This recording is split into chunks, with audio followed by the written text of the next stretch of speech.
భద్రాద్రి జిల్లా పాల్వంచలో కొత్తగూడెం మాజీ ఎమ్మెల్యే వర్మ వెంకటేశ్వరరావు ఆధ్వర్యంలో ఖమ్మం పార్లమెంటరీ పీఆర్ఎస్ సమావేశం నిర్వహించారు. ఈ సమావేశానికి ముఖ్య అతిథులుగా ఖమ్మం ఎంపీ అభ్యర్థి నామా నాగేశ్వరరావు, ఎంపీ అభ్యర్థి వద్ది రవిరాజు చర్విచంద్ర, అదేవిధంగా ఎమ్మెల్సీ తాత మధు హాజరయ్యారు. భారతదేశ చరిత్రలోని తెలంగాణ గొప్పగా అభివృద్ధి చేసిన ఒక కేసీఆర్కే ఉక్కు దక్కుతుందని నామా నాగేశ్వరరావు చెప్పారు. ఇక కాంగ్రెస్ పార్టీ 420 హామీలు ఇచ్చి ఏ ఒక్కటి కూడా అమలు చేయలేదని మండిపడ్డారు.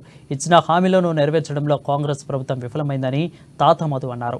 ప్రజలు ఈసారి కాంగ్రెస్ మాటలు నమ్మే పరిస్థితుల్లో లేరని ఆయన తెలిపారు.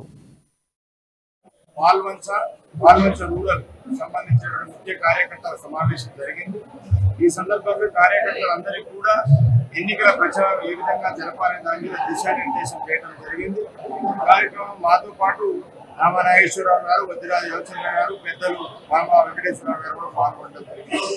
ఈ సందర్భంగా మీడియా ద్వారా పాల్వంచ పట్టణ ప్రజలకి, పాల్వంచ రూరల్ మండల ప్రజలకు విజ్ఞప్తి ఏంటంటే, మీరు కేసీఆర్ గారి పరిపాలన 10 సంవత్సరాల పరిపాలనని కాంగ్రెస్ పార్టీ 120 రోజులు అంటే 4 మాసాల పరిపాలన బేరీజ్ చేసుకోండి.